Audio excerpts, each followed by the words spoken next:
in the year 1910, a publishing magnate called William Randolph Hearst captured the attention of the aviation world by announcing $50,000 prize for the first flight across the United States of America in less than 30 days. A newly licensed pilot by the name of Calbreth Perry Rogers decided to take up the challenge in a Wright brothers plane named Vin Fitz. Rogers covered the 4,321 miles successfully, but unfortunately he exceeded the 30-day limit set by Hearst, and so he didn't collect the $50,000 prize. But he did secure his place in history by making the first transcontinental flight across the States. Rogers' actual time in the air was 3 days, 10 hours, and 14 minutes.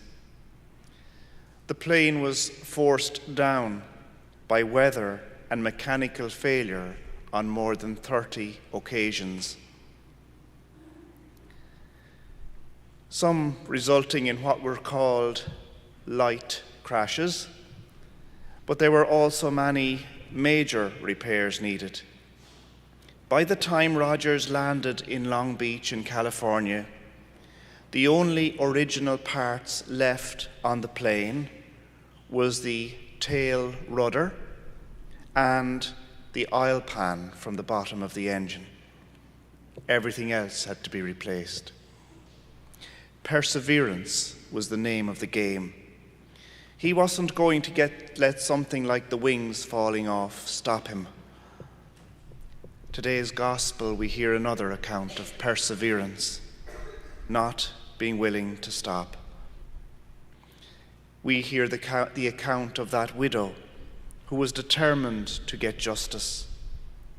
It's not suggested that God was like the judge, unconcerned until we really beg, rather that we are called to persevere.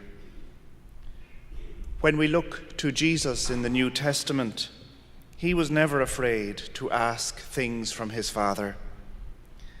He asked for extra wine at the wedding feast in Cana.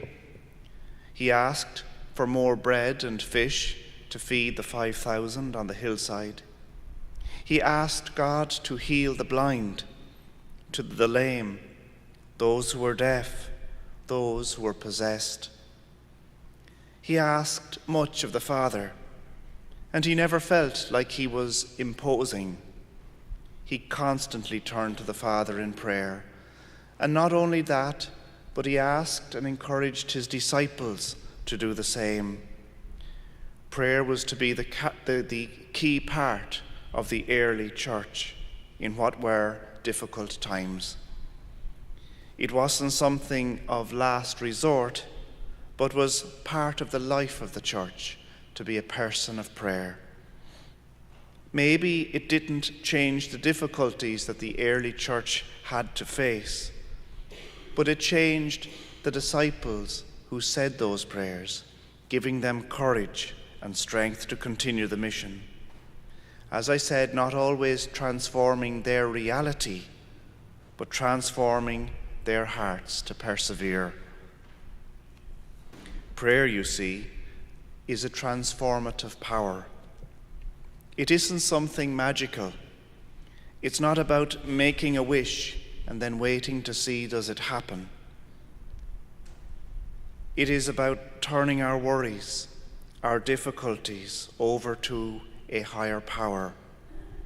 Our call is to persevere, trusting that the Lord listens and will answer if that prayer is for our best. Similarly, the seeming success or failure of our prayer shouldn't be seen as a measure of whether we are a good or a bad person, whether we are deeply spiritual or a person of infrequent prayer. Each one of us are created uniquely in God's image. He loves and cares for each one of us unconditionally. Yet the challenge that we persevere in prayer, like the woman in today's gospel, is all-encompassing. Remember, despite our prayerfulness, sometimes bad things do happen to good people. We are not immune from suffering.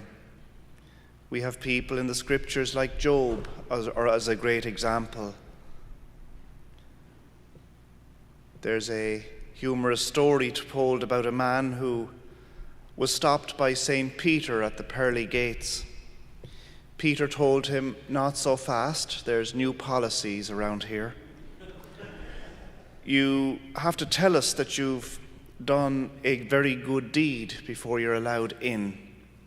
The man said, "Well, I did a good deed when a group of bikers were picking on an old lady.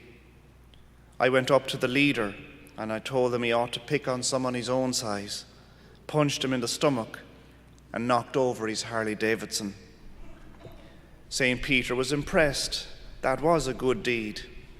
"When did you do this?" He said, "About 3 minutes ago."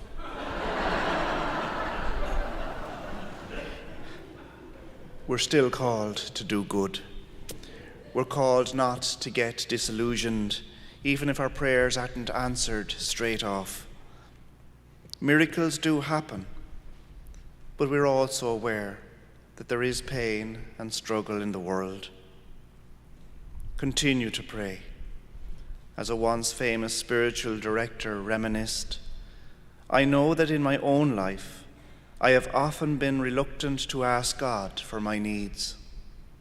I used to think perhaps God was too busy to be troubled over my affairs. I didn't want to bother him. After all, I could not be very important to him. But slowly I have come to realize that I am a child of God. I am not an orphan. I am an inherited child. I am a child of the King of the universe. And my Father has told me, 'Ask, and it will be given to you.'" In the midst of our asking, then, we may be patient, we may be persevering, as we're left with unanswered questions like, why is there so much pain in the world? Why do good people seem to suffer?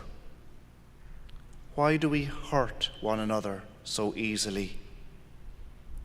Why can't people get along? Why do some of the best prayers seem to go unanswered? We trust that one day, when we join God and our departed friends in heaven, we will have the answers to those questions. In the meantime, St. Luke makes sure that we know what the parable is all about. He introduces it by saying this: "He spoke to them a parable to show that they should keep on praying and never lose heart." This parable calls us to be patient, not to lose heart. Don't give up. Keep trusting, because you can count on God who will come through in the end. Lord, we believe your word. Bless us in the moments of doubt.